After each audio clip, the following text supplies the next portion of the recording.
গো জয় গণনা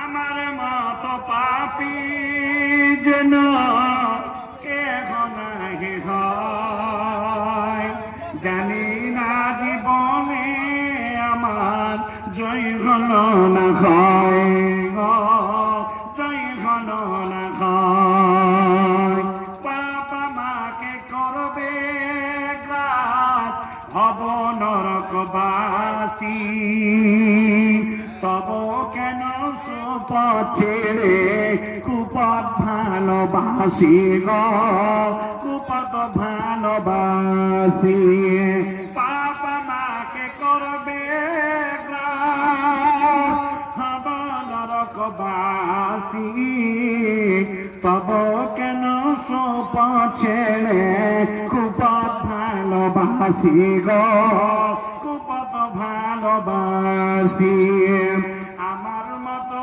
পাপী যেন কেহ নাহি হয় জানি না জীবনে আমার জয় হল না হয় গো জয় হল না হয় গান বাজনা শুনতে আমার মনটি বড় রসে গান বাজনা শুনতে আমার মনটি বড় রসে কোরআন হাদিস শুনতে তাতে মনটি নাহি বসে গো মনটি নাহি বসে বাহির খানা মানুষ আমার বলবেন না সুবহানাল্লাহ বাহির খানা মানুষ আমার ভিতর মানুষ নয় জানি না জীবনে আমার জয় হল না হয় গো জয় হল না হয় আমার মতো পাপী যেন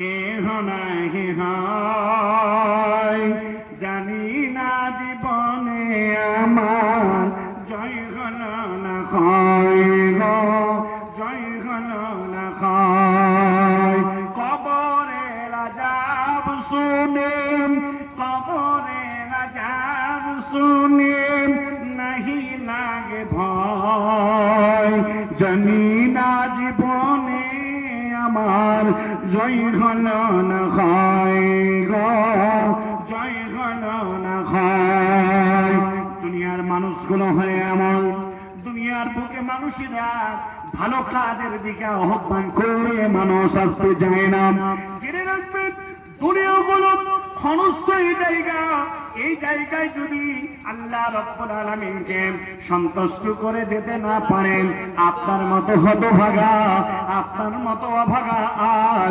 আল্লাহর জমিনে কেউ হবে না বন্ধুরে আমার ও ফারকিয়া এলাকার গ্রামবাসী জননী মা ভাই ও বন্ধু বাবা জীবন একদিকে আমরা আল্লাহ প্রেমিক না হতে পারার কারণে চারিদিক থেকে স্বৈরাচারের শাসকের নেতৃত্বে যারা রয়েছে ওরা কত জুলুম শুরু করে দিয়েছে কত অত্যাচার শুরু করে দিয়েছে এর মাঝে পরিষ্কার লোকেরা যেন কত কোণঠাসার মধ্যে পড়ে আছে দুনিয়া মায়া মমতা আল্লাহ তথা রাসূলের কথাকে অবজ্ঞা করার কারণে আজকে আমাদের দুর্দশা হলো যার কারণে এসআইআর চালু হয়ে গেল যার কারণে এনআরসি চালু হয়ে গেল যার কারণে আমাদের ভারতের মাটিতে থাকতে দেবে না এই স্কোপ তারা পেয়ে গেল একটা হলো অন্য কথা নয় এটা হলো এই কথা আমরা আল্লাহকে ছেড়ে দিয়েছি অর্থাৎ কোরআন ভুলে গেছি নবীজির হাদিসকে ছেড়ে দিয়েছে আল্লাহর নবী বললেন আমি তোমাদের কাছে না তারাক্তুকুম ফিল আমরাইন দুটো জিনিস ছেড়ে গেলাম একটা হলো ওহী মাত্র কোরআনুল কারীম আর একটা হলো ওহী গায়র মাত্র আমার ভাষা আমার কথা আমি নবী মুহাম্মদ তোমাদেরকে দিয়ে গেলাম দুটো কথাকে যদি তোমরা তোমাদের জীবনে যদি কাজে লাগিয়ে রাখতে পারো যদি তোমরা আঁকড়ে ধরে থাকতে পারো তাহলে তোমরা কোনোদিন পথভ্রষ্ট হবে না, কোনোদিন তোমরা বেইজ্জত হবে না। আর যদি তোমরা এগুলোকে ছেড়ে দাও তাহলে অবশ্যই অবশ্যই তোমরা লাঞ্ছিত হবে, পদদলিত হবে, ঘৃণিত হবে। ও মুসলমান, আজ আমরা আল্লাহ তথা রব্বুল আলামিনের অর্থাৎ রাসূল সাল্লাল্লাহু আলাইহি ওয়াসাল্লামের এবং আল্লাহ তাবারাক ওয়া তাআলার কথাগুলো অস্বীকার করেছে, যার জন্য আমাদের উপরে এসআইআর চালু হলো, এনআরসি চালু হলো, এনপিআর চালু হলো, সিএএ চালু হলো, আর কত রকমের বঞ্চনা দিয়ে তোমাকে ভারতবর্ষ দূরের কথা দুনিয়ার জমিনে ইসলাম মুসলমান তারা রাখবে না। এগুলো আমাদের গুণের কারণ, এগুলো হলো আমাদের প্রায়শ্চিত্তের ফল। তাহলে আমাদেরকে প্রকৃত আল্লাহ প্রেমিক হতে হবে, প্রকৃত আল্লাহর বন্ধু হতে হবে। এই জন্য আল্লাহ বলছেন আমার বন্ধু আমার দোস্ত যারা এরা আমার জমিনে ভদ্রতার সাথে চলবে। লা তামসি ফিল আরদি মারহা ইন্নাল্লাহা লা ইউহিব্বু কুল্লা মুহতালিন ফাখুর। জমিনের বুকে তোমরা অহংকারী হয়ে চলো না। আল্লাহ অহংকারকারীকে ভালোবাসেন না, আল্লাহ অহংকারকারীকে ধ্বংস করে দেবেন। সেমনই ধ্বংস হয়ে গেছে যারা অহংকার করেছিল। অতএব দুনিয়াতে আমার যারা দাস, আমার যারা গোলাম, তারা অতি নরম এবং ভদ্রতার সাথে চলে। আর কি করে? এই নীতি আমাদের মধ্যে আছে কিনা? আপনার ভিতরে যে হৃদয়ে যে ঈমান আছে, এই ঈমানটা আসলেই কি মানুষ দেখানো ঈমান নাকি আল্লাহর সন্তুষ্টিমূলক ঈমান? কোনটা? রাসূল সাল্লাল্লাহু আলাইহি ওয়াসাল্লামের পরিভাষায় একজন মুমিন তার এই কথা বলতে গিয়ে রাসূল করিম সাল্লাল্লাহু তাআলা আলাইহি ওয়াসাল্লাম তিনি বললেন, কুল্লু উম্মতি ইয়াদখুলুনাল জান্নাতা, আমার সমস্ত উম্মতরা যাবে জান্নাতে। জোরে বলুন সুবহানাল্লাহ। কিন্তু আল্লাহ রাসূল বললেন ইল্লা মান আবা, আবাকারীরা যাবে না, ওরা জান্নাত নিজেরাই যেতে অস্বীকার করবে।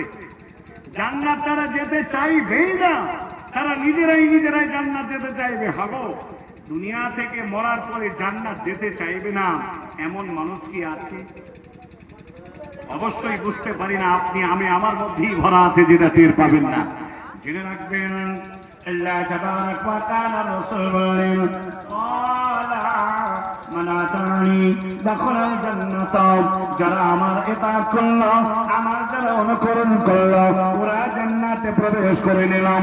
আর ওয়া মান আসানি, যারা আমার উপরে নাফরমানি করলো, আমার তো বিধান, আমার হুকুম মাহকাম শরীয়তের নীতিমালা যেটা আমি দিলাম এগুলোকে অস্বীকার করলো, আল্লাহ তাবারাক ওয়া তাআলার নবী বলেন ফাকাদ আবা, এ ইনকার করলো, এ নাফরমানি করলো, এ অস্বীকার করলো। সুদ হারাম খেও না, সুদ খেলো যাতে, মদ হারাম খেও না, মদ পান করে নিলাম, বিড়ি সিগারেট গরুবের না খইনি, পৃথিবীর যত নিষিদ্ধ বার্তাগুলো রয়েছে এগুলোকে নিষেধ করা সত্ত্বেও যারা পান করে, যারা খায়, যারা ভক্ষণ করে, এরা আল্লাহ এবং আল্লাহ রাসূলকে তারা অস্বীকার করে।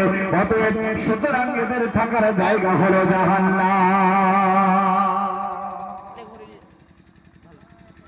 অতএব মুত্তাকি যদি হয় তাদের নীতি কেমন হবে? আল্লাহ রাব্বুল আলামিন বলছেন বিসমিল্লাহির রহমানির রহিম ওয়াল্লাযীনা ইয়াবিতুনা লিরাব্বিহিম সুজদান ওয়া কিয়ামা, সারা রাত তারা ঘুমাবে না, ওরা আল্লাহর ইবাদত উপাসনা করবে, ওরা সিজদায় পড়ে পড়ে আল্লাহর কাছে কান্না করবে। বন্ধুরে আমার, আল্লাহকে বলবে, আল্লাহ বলছেন তারা বলবে ওয়াল্লাযীনা, ওই লোকেরা ইয়াকুলুনা, তারা বলবে রব্বানা, হে আমার পরওয়ারদিগারে আলাম, আসরিফ আন্না, তুমি আমাকে বাঁচাও, আযাব জাহান্নাম, জাহান্নামের আযাব থেকে বাঁচাও, ইন্না আযাবাহা কানা গরামা, নিশ্চয়ই জাহান্নামের আযাব হলো অবিচ্ছিন্ন আযাব। অতএব আল্লাহ গো জাহান্নামের আযাব থেকে বাঁচাও। আল্লাহ বলছেন রাত দিন আমার যারা রহমানের গোলাম, আমার দয়ালু আল্লাহ যারা দাস, এই মুসলমান, এই মুমিনেরা, এই পরেশগারেরা আল্লাহর কাছে প্রতিনিয়ত নামাজের অবস্থায় তারা জাহান্নামের আযাব থেকে বাঁচার চেষ্টা করবে। আল্লাহর কাছে তারা প্রার্থনা করবে আর বলবে, আল্লাহ রাব্বুল আলামিন বলছেন কেন জাহান্নামের আযাব থেকে তারা পানা চাইবে? তারা বলবে ইন্নাহা সাআত মুস্তাকাররা ওয়া মুকামা। আল্লাহ বলছেন জাহান্নামে এত একটি নিকৃষ্ট আবাসস্থল, এই আবাসস্থল জাহান্নাম থেকে তারা পানা চাইবে। মারে বেটিরা আমার, ভাই ও বন্ধু বাবা জীবন, দুনিয়া ছেড়ে চলে যাওয়ার পরে যদি তোমার ওজনের পাল্লা ভারী হয়ে যায় তাহলে তোমার আনন্দ হবে। আল্লাহ তাবারক ওয়া তাআলা বলছেন ফাআম্মা মান তাকুলাত মাওয়াজিনুহু ফাহুয়া ফি ঈশাতির রাদিয়া। যাদের ওজনের পাল্লা ভারী হয়ে যাবে, নেকি আর গুনাহকে আল্লাহ তাবারক ওয়া তাআলা ওজন করবেন। আর এই ওজন করা অবস্থায় যদি নেকির পাল্লাটা ভারী হয়ে যাবে, ফাহুয়া ফি ঈশাতির রাদিয়া, সে তার যে কত খুশি হবে, কত আনন্দ হবে। বন্ধুরে আমার, এই আনন্দ সে আনন্দ নয়, এত আনন্দ, এত আনন্দ, এত আনন্দ, এ ব্যক্তি জান্নাত পেয়ে যাবে। তার পূর্বাভাস ডান হাতে আমলনামার ওজন বেশি হওয়াটা পেয়ে যাবে।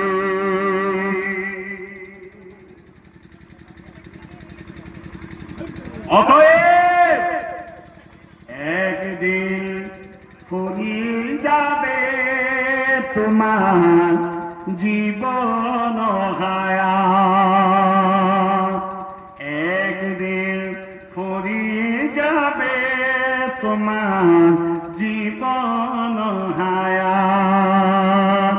চোখেরই আলো নিভে যাবে, চোখেরই আলো নিভে যাবে, আসবে অনিশারাত, একদিন ফুরিয়ে যাবে তোমার জীবন হায়াত। দেশ বিদেশে বাড়ি গাড়ি টাকার পাহাড়, ভেবে দেখো কেন করো এত অহংকার। দেশ বিদেশে বাড়ি গাড়ি টাকার পাহাড়, কি কারণে করো তুমি এত অহংকার? এসে গেল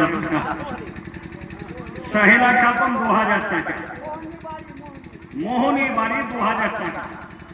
আল্লাহ তুমি তাদের দানকে কবুল করে নাও। কালেকশন পর্বে আমি আসবো, একটা সূত্র ধরে না আসলে হঠাৎ করে কালেকশনের পর্ব এসে গেলেই যেন বক্তব্য একটা মঞ্চে বিঘ্ন ঘটে যায়, কথা ঠিক না? যাই হোক 2000 টাকা, আর একজন দিয়েছে 100 টাকা।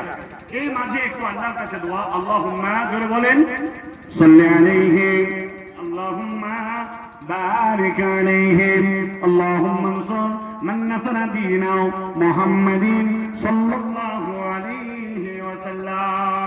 যারা সেটা দেন নাইম হাজির বাড়ি ওলি 1000 টাকা। নাইম আলহাজ নাইম সাহেবের বাড়ি থেকে 1000 টাকা দান করেছেন।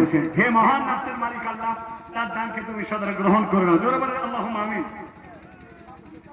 নাফিসা খাতুন ফারকিয়া থেকে 200 টাকা, 400 টাকা। সকলের জন্য দোয়া করি। আসেন একটু এই ফাঁকে তাড়াতাড়ি করে আপনারা নিয়ে নিন, তারপরে আপনি যে জান্নাত দান পাবেন, তো জান্নাত পেতে গেলে আপনাকে কেমন পরেজগার এবং ইমানদার হতে হবে তার কথাটা আমি আপনাকে বলে দিই, তারপরে এগিয়ে যাবো ইনশাআল্লাহ তাআলা।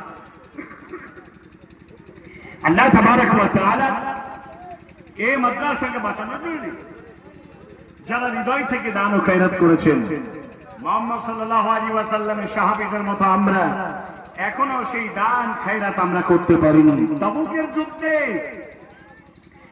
তাবুকের যুদ্ধে একজন সাহাবা যার নাম হলো হযরত উসমান গনি রাদিয়াল্লাহু তাআলা আনহু, তিনি একই জায়গায় দাঁড়িয়ে 22 কেজি সোনা দান করেছেন। সুবহানাল্লাহ। বর্তমান বাজার দর অনুযায়ী 66 কোটি 5,05,00,000 টাকা মূল্য। হযরত আব্দুর রহমান বিন আউফ মাশাআল্লাহ, কি নাম? ইরফান সাহেব 1000 টাকা। ইরফান সাহেব, নিশ্চয় আপনার অবস্থা ভালো ভাইজান। সালাম আলাইকুম ভাই। আসেন আরেকবার মুসাফা, হয়ে যান। আল্লাহ ভালো দেখেছে। আর এটা ঠিক বলছেন তো, ঠিক আছে। আপনি দিন থেকে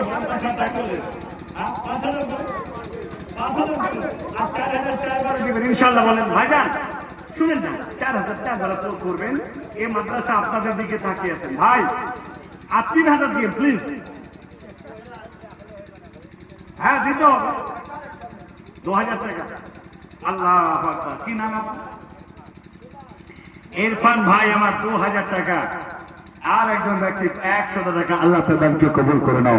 সকলে বলেন আল্লাহুম্মা সাল্লি আলাইহি, আল্লাহুম্মা বারিক আলাইহি। রব্বুল আলামিন, তোমার দরবারে প্রার্থনা করি ইরফান ভাই আল্লাহ 2000 টাকা দান প্রদান করলেন মাদ্রাসায়। এই রব্বুল আলামিন, এই রকমের ইরফান ভাইয়ের মতো একজনের বাড়ি থেকে হাজী নেয়ামতুল্লাহর বাড়ি থেকে 1000 এসে গেল। একজন মহিলা 2000 টাকা দিল, একজন 400 টাকা দিল, একজন 100 টাকা দিল, আর একজন ছেলে এসে 100 টাকা দিল। মাবুদ মাওলা গো, এদের দানকে তুমি কবুল করে না। কি করে করিব দোয়া কিসে রাজি হও, সেই দোয়া মোর তরে বাতাইয়া দাও। আমি পাপী আব্দুল কাবে করি মোনাজাত। কি নাম? হ্যালো। আর 500 দেওয়া যাবে না? দেওয়া যাবে না ভাই। 1000-এর নিচে দিয়েন না আপনাদের স্থানীয় মানুষ। ভাই যান, আর 500 টাকা দেন প্রিয় ভাই। আর 500 টাকা আল্লাহর ওয়াস্তে দিয়ে যান। জি, আর 500 দেন না, লিখে দেন ইনশাআল্লাহ। জি মাশাআল্লাহ। বাবু কি নাম? হ্যাঁ, মোহাম্মদ হারুন। মাশাআল্লাহ 540 টাকা যা ছিল তা দিয়ে গেল। আহা, কি নাম রে বাবু? মুবাশশির। তুমি নিজেই কি করো? মনিষ্ঠাটা গরিব ছেলে অবস্থায় 500 টাকা দিলেন। ভাই না, 500 টাকা দেওয়া গেল না। ভাইয়ের কাছে অবদান করলাম। মাশাআল্লাহ। কি নাম? মোহাম্মদ রাশেদ। 500 টাকা দেন। আর 50 কিলো ধান দিয়েছেন। এই মাহফিলে যতজন ব্যক্তি আছেন নিম্ন 500 টাকা করে দেন। আমি চাওয়ার জন্য আপনাদের চাইছি, আপনারা দেবেন নিম্ন 500 টাকা, 1000 টাকা, 2000, 5000, 10000, যার যেরকম সামর্থ্যবান ব্যক্তি আপনারা দেবেন। 500 করে ব্যক্তি টাকা আপনাদের কাছে অনুরোধ। 20 জন ব্যক্তির কাছে 500 টাকা করে আবেদন জানালাম। এই 20 জন ব্যক্তি, 20টা যুবক 500 করে টাকা দেবে ইনশাআল্লাহ তাআলা। আমি ইসলাহি আপনাদের কাছে এসেছি, আর খালি হাতে ফেরাবেন না। আসেন আল্লাহর কাছে দোয়া করি। ইয়া হাইয়্যু ইয়া কাইয়্যুম বিরহমাতিকা নাস্তাগীথু ইয়া যাল জালালি ওয়াল ইকরাম। দেখো আল্লাহ, তোমার বান্দা বান্দির তামাশা, শত শত দানবীর রাখিয়া ভরসা। দাতাদের পরে তুমি হয়ে যাও রাজি, এই মোনাজাত করি ওগো পাক রাজি। আল্লাহ তোমার কাছে করি মোনাজাত, বাড়াইয়া দিও খোদা ইমানে হায়াত।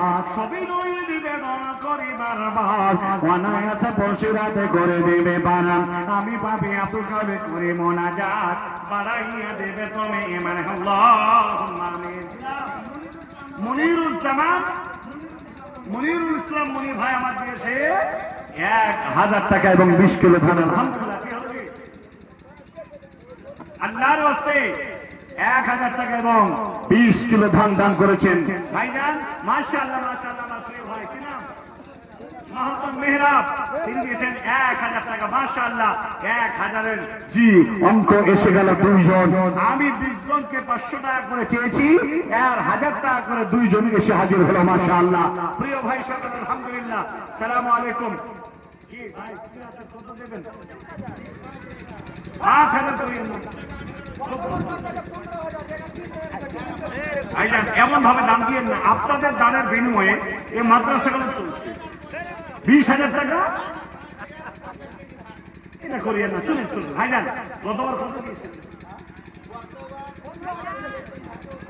না অবস্থা এখন সে নাই নাকি? ভাই শুনেন না, শুনেন ভাই, আপনাকে জোর করবো না, আপনি পুরা করে দেন আল্লাহর রাস্তে, 10 করে দেন, 10 করে দেন ভাই, আর জোর হাত করবো আপনার কাছে। শুনুন শুনুন, আপনি দেবেন আমি জানি, আল্লাহ দেওয়ার ইনশাআল্লাহ 10 বলবেন। ও ভাই ভাই ভাই ভাইজান ভাইজান ভাইজান আমার দিকে তাকান, এই মেহমানকে অসম্মান করে দেন 10 ইনশাআল্লাহ। মাশাআল্লাহ আলহামদুলিল্লাহ, গত বছর ভালো ছিল তাই 15 দিয়েছিলেন, একটু এবার মুম্বা হয়তো চলছে তার জন্য 10 এবং 50 কিলো ধান নাকি? মাশাআল্লাহ 50 কিলো ধান আর 10,000 টাকা জন্য নারে তাকবীর। ভাই আপনারা একটু সহযোগিতা করেন না, লিল্লাহি তাকবীর। আলহামদুলিল্লাহ আমার প্রিয় ভাই আমার কিনে দিলেন 10,000 টাকা এবং দিলেন 50 কিলো ধান। আলহামদুলিল্লাহ বাকি টাকাটা মনে হয় দিয়ে দিবেন। আল্লাহর কাছে দোয়া করে, আল্লাহ এই সমস্ত দাতাকে তুমি কবুল করে নাও, জোরে বলেন আমিন। আল্লাহুম্মা সাল্লি আলাইহি, আল্লাহুম্মা বারিক আলাইহি, আল্লাহুম্মা আনসুর মান নাসারা দীনা মুহাম্মাদিন সাল্লাল্লাহু আলাইহি ওয়াসাল্লাম। হাইয়া কাইয়ুম ইয়া হাইয়ু ইয়া কাইয়ুম বিরহমাতিকা নাস্তাগীথু ইয়া দাল জালালি ওয়াল ইকরাম। ربنا ظلمنا أنفسنا وإن لم تغفر لنا وترحمنا لنكونن من الخاسرين। হাজারো শুকর বাড়ি হাজারো শুকর, দান বিনে দান করে জগতে মাসুর। এক ভাইজান দেখো বর্তমানে ছিল 10,000 টাকা দিয়ে ধন্য হয়ে গেল, সঙ্গেতে দিলে দেখো 50 কিলো ধান, কবল করিয়া নাও তুমি সুবহান। ধানের ভিতরে আছে কত গনি দানা, গন্তিতে কত হবে সবই তোমার জানা, তাই তুমি মাফ করো তার জীবনের গোনা। আল্লাহ তোমার কাছে করি মুনাজাত, বাড়াইয়া দিও খোদা ইমানে হায়াত। রব্বানা তাকাব্বাল মিন্না ইন্নাকা আনতাস সামিউল আলিম।